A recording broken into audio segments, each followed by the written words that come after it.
Chapter 1. I am by birth a Genevese, and my family is one of the most distinguished of that republic.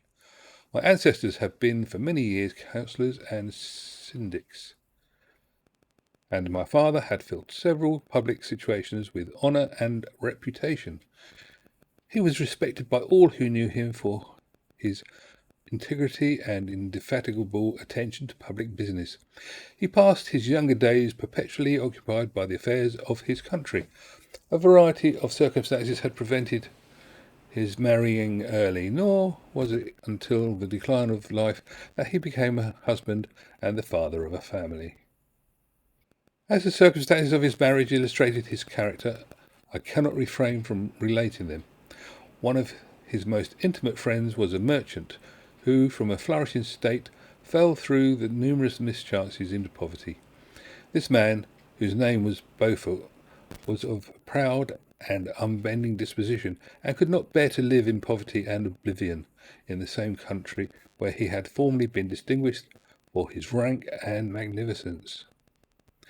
Having paid his debts, therefore, in the most honourable manner, he retreated with his daughter to the town of Lucerne, where he lived unknown and in wretchedness. My father loved Beaufort with the truest friendship and was deeply grieved by his retreat in these unfortunate circumstances. He bitterly deplored the false pride which led his friend to a conduct so little worthy of the affection that united them. He lost no time in endeavouring to seek him out, with the hope of persuading him to begin the world again through his credit and assistance. Beaufort had taken effectual measures to conceal himself, and it was 10 months before my father discovered his abode. Overjoyed at this discovery, he hastened to the house, which was situated in a mean street near the Rus. But when he entered, misery and despair alone welcomed him. Beaufort had saved but a very little small sum of money from the wreck of his fortunes, but it was sufficient to provide him with sustenance for some months, and in the meantime he hoped to procure some respectable employment in a merchant's house. The interval was consequently spent in inaction.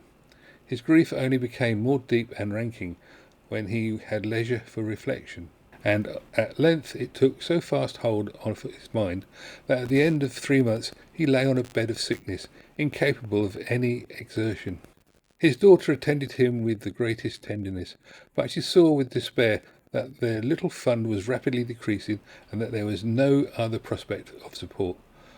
But Caroline Beaufort possessed a mind of an uncommon mould, and her courage rose to support her in her adversity. She procured plain work, she plaited straw, and by various means contrived to earn a pittance scarcely sufficient to support life. Several months passed in this manner. Her father grew worse. Her time was more entirely occupied in attending him. Her means of sustenance decreased, and in the 10th month her father died in her arms, leaving her an orphan and a beggar. This last blow overcame her, and she knelt by Beaufort's coffin, weeping bitterly, when my father entered the chamber. He came like a protecting spirit to the poor girl, who committed herself to his care, and after the interment of his friend, he conducted her to Geneva and placed her under the protection of a relation. 2 years after this event, Caroline became his wife.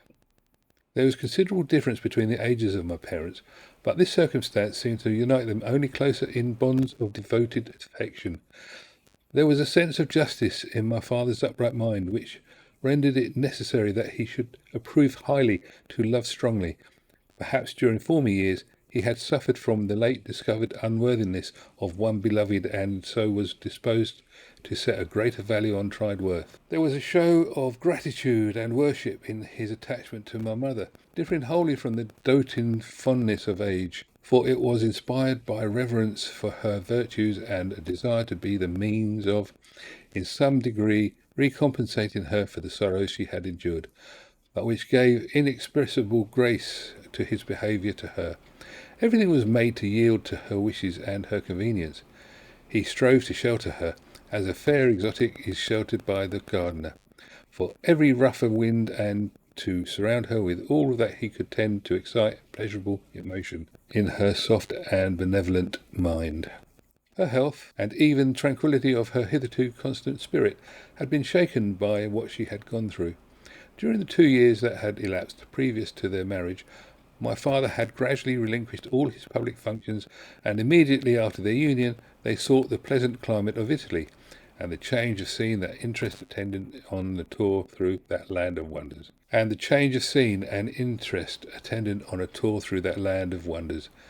As a restorative for her weakened frame. From Italy they visited Germany and France. I, their eldest child, was born at Naples, and as an infant accompanied them in their rambles. I remained for several years their only child. Much as they were attached to each other, they seemed to draw inexhaustible stores of affection from a very mine of love to bestow them upon me. My mother's tender caresses and my father's smile of benevolent pleasure, whilst regarding me as my first recollections. I was their plaything and their idol, and something better, their child. The innocent and helpless creature bestowed on them by heaven, whom to bring up to good, and whose future it was in their hands to direct to happiness or misery, according as they fulfilled their duties towards me. With this deep consciousness of what they owed towards the being to which they had given life, added to the active spirit of tenderness that animated both, it may be imagined that whilst during every hour of my infant life I received a lesson of patience, of charity, and of self-control, I was so guided by a silken cord that all seemed but one train of enjoyment to me. For a long time I was their only care. My mother had much desire to have a daughter, but I continued their single offspring.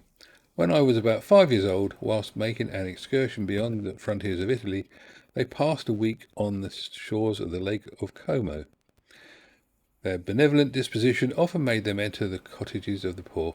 This to my mother was more than a duty, it was a necessity, a passion. Remembering what she had suffered, and how she had been relieved, for her to act in her turn to guardian angel to the afflicted. During one of their walks, a poor cot in the foldings of a vale attracted their notice as being singularly disconsolate, whilst the number of half-clothed children gathered around it spoke of penury in its worst shape. One day, when my father had gone by himself to Milan, my mother, accompanied by me, visited this abode.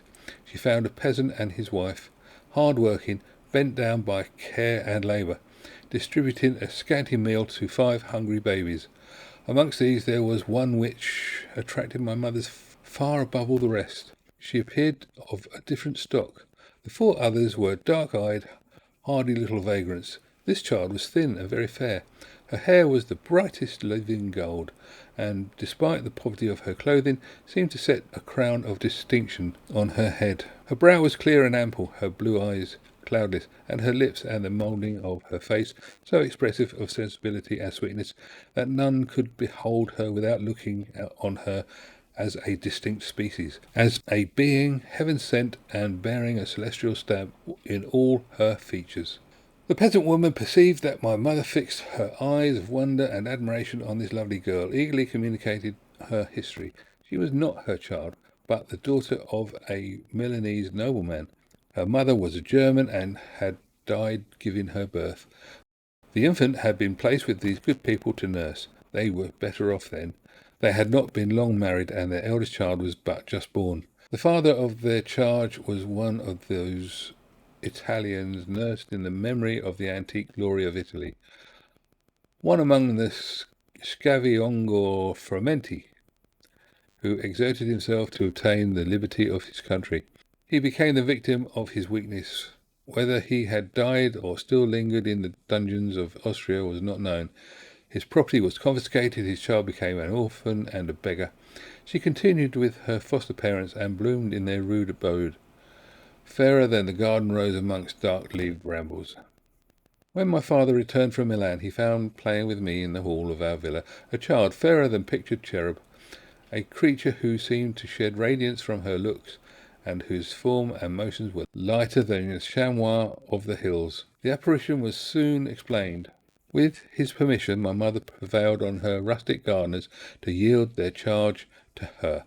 They were fond of the sweet orphan. Her presence had seemed a blessing to them, but it would be unfair to her to keep her in poverty and want when Providence afforded her such powerful protection.